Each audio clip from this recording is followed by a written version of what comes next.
The lands of southeastern Europe have known the ravages of war for millennia, featuring some of the largest battles of the past, from the titanic clashes of the Greco Persian Wars, to the civil wars of the Roman era, to the Bulgarian wars of the Byzantine era, and the many sieges of Constantinople throughout the Middle Ages.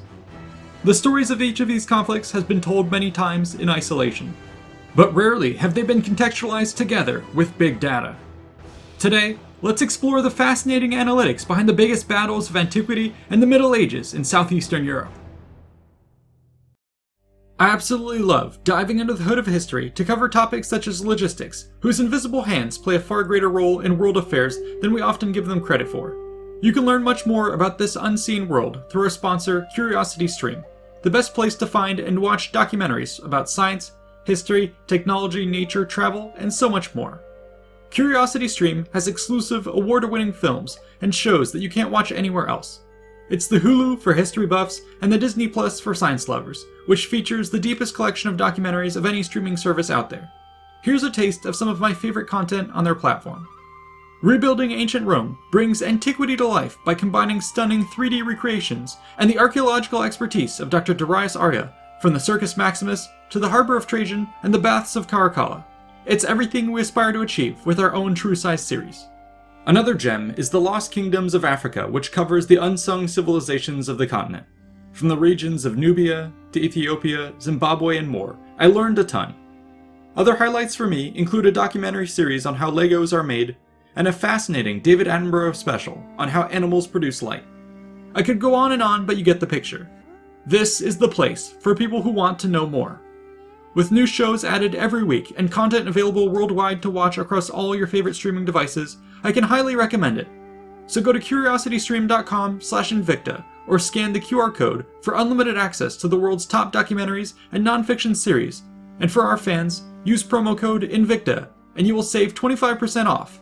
It's already one of the most affordable and best deals in streaming. So dive on in. Once more, we must note several disclaimers. First, that the figures are derived from a limited and fuzzy dataset. Second, we have defined the period of antiquity as spanning from 500 BC to 500 AD, and the Middle Ages from 500 AD to 1500 AD. And third, we have filtered out battles featuring less than 2,500 participants. With all this in mind, let us proceed with our next geographic area of study, Southeastern Europe, which runs from Greece to the borders of Italy in the west and the mountains of the Carpathians in the north. This area of antiquity was a hotbed of activity. In fact, as we begin our timeline in 500 BC, we will just catch the beginnings of the Ionian revolt, which in turn precipitates the Greco Persian Wars. The climax of the first Greco Persian War would be the Battle of Marathon.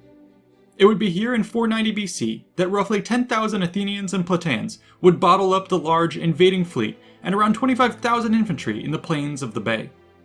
A standoff ensued until the 5-day impasse was eventually broken by a charge from the Greeks.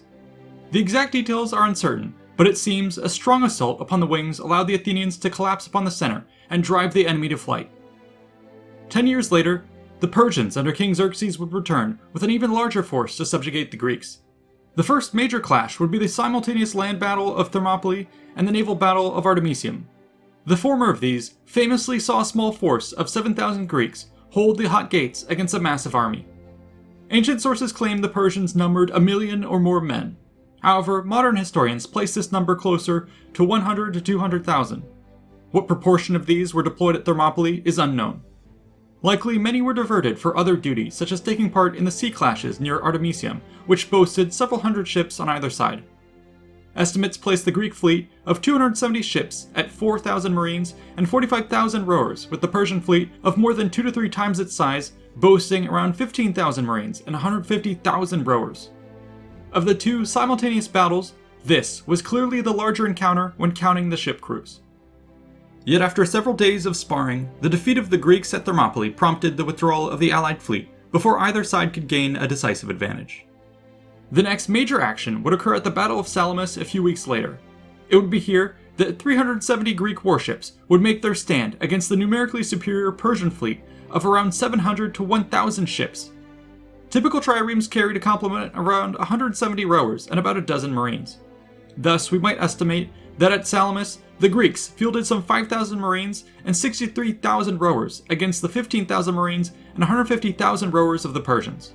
Despite the odds, the Greeks were able to leverage the terrain and deploy bold tactics to win the day, but this did not bring victory in the war. For the next year, the Persians settled in to occupy northern Greece, while Xerxes returned home to administer the greater concerns of his realm. Some small clashes and sieges occurred in this period, but it would be the Battle of Plataea in 479 BC which served as the climax for the conflict. Here, the allied Greek forces mustered an incredible 80 to 100,000 man army against a slightly larger force of Persians which had remained under the command of Mardonius. For a time, the two were at a standstill until the repositioning of the Greek army precipitated an assault by the Persians. In the chaotic brawl which followed, the Greeks managed to turn the tide, sweeping the enemy from the field and storming their camp. This would be the end of the Persian offensive into Greece. The following years would see Allied momentum push the foe out of Europe and chase them into Asia Minor and beyond.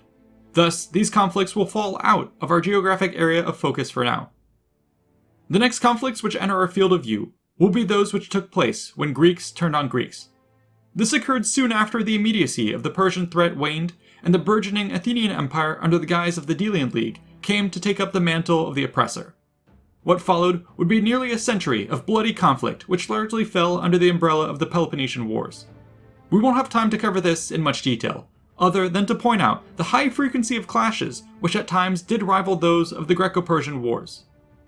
When Sparta ultimately toppled the Athenian Empire, it was not long before others fought against their hegemony. Thebes, in particular, seemed ready to be the next king of the hill upon defeating the Spartans at the Battle of Leuctra. For instance, in 363 BC, we see both Sparta and Athens join together to challenge them at the Second Battle of Mantinea. Here, the Thebans deployed 27,000 men against a coalition force of roughly 22,000. Though Thebes proved victorious, it would come at the cost of their brilliant leader Epaminondas. His loss, and that of several other prominent leaders, left them crippled in the aftermath. This in turn paved the way for the Macedonians to now take advantage of the situation. Under Philip of Macedon, the northern kingdom waged a campaign to establish control over the Greek city-states. This would climax at the Battle of Chaeronea in 338 BC. In this clash, Philip led a force of 32,000 against a mix of Greek forces numbering 35,000. Details of the battle are disputed, but Macedon ultimately emerged victorious, effectively ending the war and eventually leading to the formation of the Hellenic League with Philip as its leader. When he died, Alexander the Great was forced to wage another series of bloody campaigns to pacify the region. When this was completed, the Hellenic powers were finally able to turn their attention outwards in pursuit of Alexander's grand eastern campaigns. Yet upon his unexpected demise in 323 BC, revolts broke out across Greece. For instance, in 322 BC, an uprising of 28,000 Greeks would be met by Antipater's force of 48,000 men. Though the Macedonians proved victorious, it was not long before further instability and death spread across the Hellenistic world with the wars of the Diadochi and invasions by barbarian tribes. These were among the bloodiest conflicts since the Second Greco-Persian Wars. But soon, even this violence would be escalated with the arrival of the Romans, who waged a series of Illyrian and Macedonian campaigns over the decades to conquer the region. The Battle of Pydna in 168 BC in particular stands as one of the major climaxes of this struggle. It would be here that 41,000 Romans came face to face with and ultimately overcame the 47,000 Macedonians and their feared pike wall. For a time, the region came to know peace. However, this was shattered by the Roman civil wars and their Mithridatic wars of the 1st century BC. The Battle of Philippi in 42 BC, between the Second Triumvirate and the so-called Liberators, stands as one of the largest of these. With up to around 200,000 men on the field, it eclipsed all battles which came before, and perhaps even surpassed the Battle of Plataea, which had occurred 4 long centuries ago. It should be noted that while our attention has mostly focused on mainland Greece, there had also been other, less documented conflicts in the northern lands of Dacia and the western lands of Illyria. Both of these areas would receive more scrutiny in the 1st century AD. The Great Illyrian Revolt did so in a major way when ancient sources report that 1 million of their countrymen rose up against the occupiers.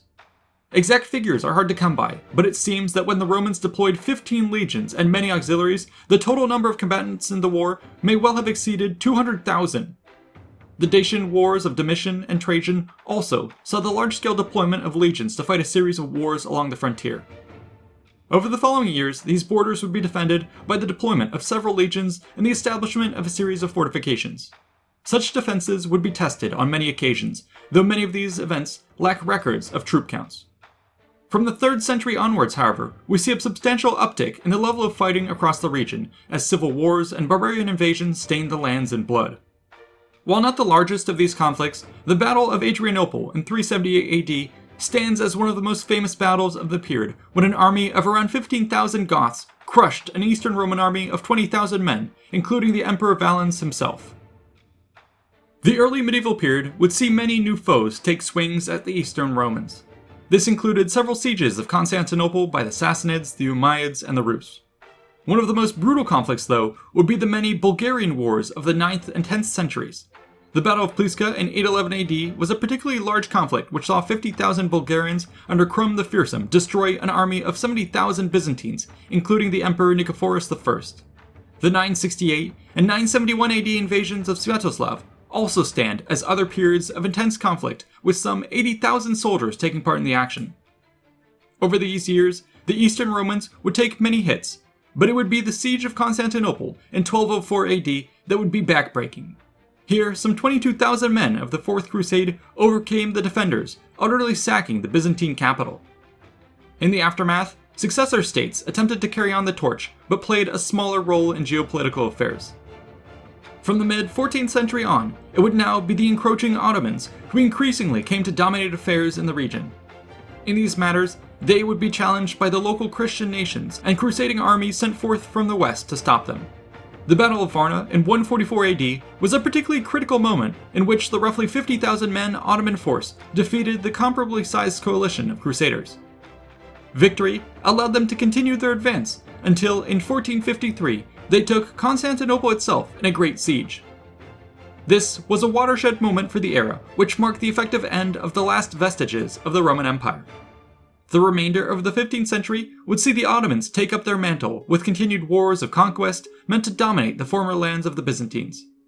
Certainly there is much more history to tell here, but this is where our admittedly arbitrary date cutoff ends. Looking back on the data of this region, we see how the initial Greco Persian wars certainly had some of the largest battles of the era, but that the average size of battle seems to have risen gradually up until the 1st century BC. From then on, we see a rather sustained level of large-scale battles, which carried on across the next 1,000 years, with the last 500 seeing an initial dip as the Byzantines fall, followed by a sharp spike as the Ottomans rise to take their place.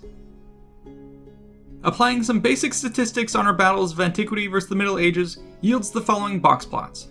These confirm that while the earlier period may have had some larger battles, overall, the later period had a slightly larger average battle size. However, a major contributor to this observation is the idea that many of the smaller battles of the medieval period just don't seem to show up in our records, giving more weight to the larger ones, which might also suffer from some inflation.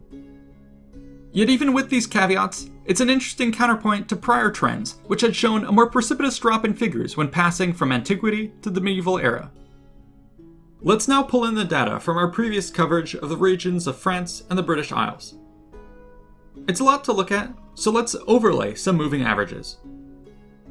In a second, I'll further abstract this with smooth lines to help improve visibility, so feel free to pause now to absorb this more granular data before we continue. Okay, so now you can see some of the broader trends come into focus. Data is mostly missing for early antiquity, but comes in with a bang, coinciding with the Roman invasions of the 1st century BC. From then on, you see how there is a general decline with a pronounced increase around the crisis of the 3rd century that seems to have impacted all regions. From then on, the British Isles essentially collapse in our dataset, while Gaul slowly trends down, and southeastern Europe holds a fairly steady level of violence, which exceeds the other regions. As a final metric, let's now show the whisker plots for all regions. Here you can see the same patterns as before. In addition, we see how Antiquity has the largest outliers from across all regions, with Gaul being the most prominent theater of war in Antiquity, and Southeast Europe being the largest in the medieval era. This is quite a clear result of the levels of centralization maintained in the Roman East, which persevered for most of the medieval period.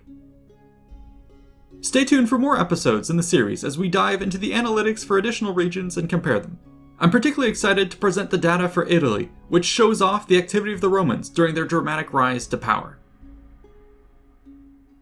A huge thanks to the patrons for supporting the channel, and to the researchers, writers, and artists for making this episode possible. Be sure to like and subscribe for more content, and check out these other related episodes. See you in the next one.